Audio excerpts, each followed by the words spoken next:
This is Democracy Now!, democracynow.org, The War and Peace Report. I'm Amy Goodman. Saturday marked 1 year since the massacre at Sandy Hook Elementary School that killed 6 educators and 20 first graders in Newtown, Connecticut. Anniversary coming a day after 2 students were shot and wounded by another student at a school in Colorado. The gunman later died, reportedly from a self-inflicted gunshot wound. President Obama marked the anniversary by urging Americans to push for tighter gun control. And on this anniversary of a day we will never forget, that's the example we should continue to follow. Because we haven't yet done enough to make our communities and our country safer. We have to do more to keep dangerous people from getting their hands on a gun so easily. We have to do more to heal troubled minds. We have to do everything we can to protect our children from harm and make them feel loved and valued and cared for. And as we do, we can't lose sight of the fact that real change won't come from Washington. It'll come the way it's always come. From you, from the American people. President Obama marking the 1-year anniversary of the Sandy Hook Elementary School shooting. Since Newtown, Congress has not passed any legislation on gun control, apart from the extension of a decades-long ban on plastic guns. A recent New York Times analysis found nearly 2/3 of gun laws passed by states since Newtown have loosened gun restrictions. Grandparents of some of the young victims talked about their grief. To talk more about gun violence, we're joined by Nikki Giovanni, but not just to talk about gun violence. Nikki Giovanni is a poet, an activist, a distinguished professor. She taught the student responsible for the 2007 Virginia Tech massacre that left 32 people dead. She taught him poetry. Nikki Giovanni is one of the nation's most celebrated poets. 45 years ago, in 1968, she published her first collection of poetry, Black Feeling, Black Talk. She was soon dubbed the Princess of Black Poetry. She's since published more than 30 books, including a memoir that was a finalist for the National Book Award and a children's picture book titled Rosa, about the civil rights legend Rosa Parks. Her latest book is titled Chasing Utopia. She was the first recipient of the Rosa Parks Woman of Courage Award. She's also been awarded the Langston Hughes Medal for Poetry.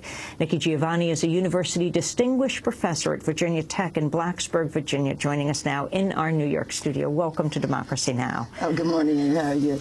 I know that you did not plan on becoming a spokesperson for gun control in this country. That was not your goal, but of course, Virginia Tech is famous for what happened in 2007. And I came down to Virginia Tech and interviewed you in your office. And, you know, amazing to learn about your relationship with the student who was the killer there. I didn't actually, that's what I know, like, there are a couple of rules in New York: don't touch the microphone and never correct an introduction.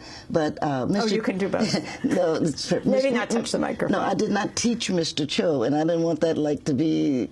I didn't teach him poetry, and I surely didn't teach him to shoot. Mr. Cho had enrolled in my class and was a disruption, and I did request that he leave. And probably about, right now my dates are not good, but maybe 4 weeks into the term, I said to my department head, either this student has to leave my class or I'm going to resign. She didn't believe me, but I was incredibly serious. And I teach the Tuesday, Thursday, and this was a Tuesday afternoon. But Mr. Cho, I mean, when you teach, I taught a student who's a wonderful young man named Kwame Alexander. He does literacy in Accra, Ghana. And so I couldn't teach Mr. Cho. I wish I had been able to teach Mr. Cho poetry. Perhaps something could have been avoided. But I'm just a poet, and so I'm not a psychiatrist. I don't understand people's problems. That's not what I'm hired to do. How did you understand that something was so terribly wrong with him, that he was not reachable, that you needed him out of your class? I just knew that my class could not function with him in it. I'm not hired to tutor. I'm hired to respond to a class, and Mr. Cho was a constant disruption. What do you think needs to be done in this country around gun violence? I think we need leadership. I thought that was a pitiful statement the president made.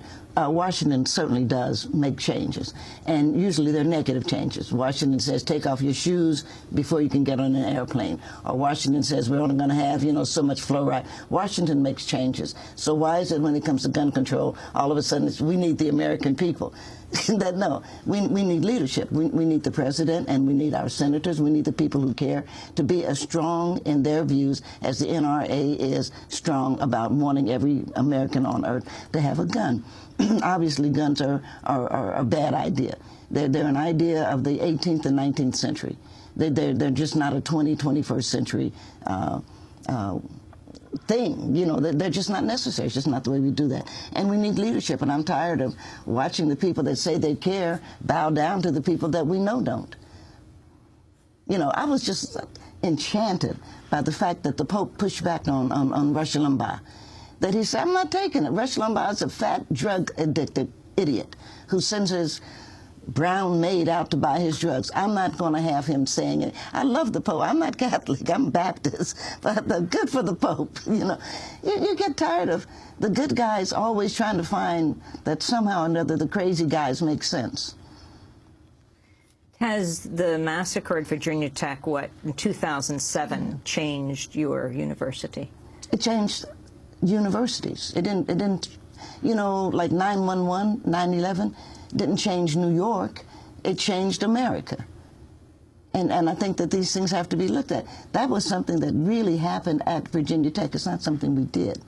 As I say, to me, what happened here in Lower Manhattan. It was not that New York did something. It's not like, New Yorkers, woke up and didn't brush their teeth, and so somebody came in and knocked their buildings down. It's something that happened. It changed it all. It changed how we look at education. It changed how universities try to protect themselves. But of course, the best protection against all of this, as you and I know, Amy, is education. Well, that brings us to a comment by Terry Moretti, whose grandson Dylan Hockley was killed in the Sandy Hook Elementary School massacre. To watch your child go through the loss of their child is just devastating.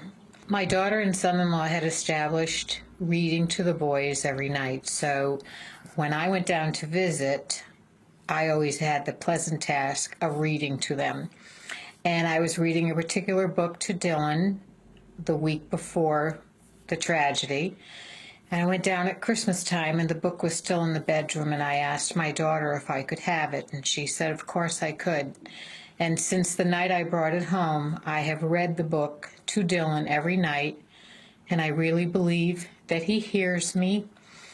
And then I talk to him for a little while, and I will read this book every night until I see my precious Dylan again. Terry Moretti talking about her grandson, Dylan Hockley. That's just incredibly sad. It's just incredibly sad. And we, as I say, we need leadership that is strong and clear and consistent. This is a real problem. It's not a problem that pops up every time somebody shoots somebody, though we've had shootings recently.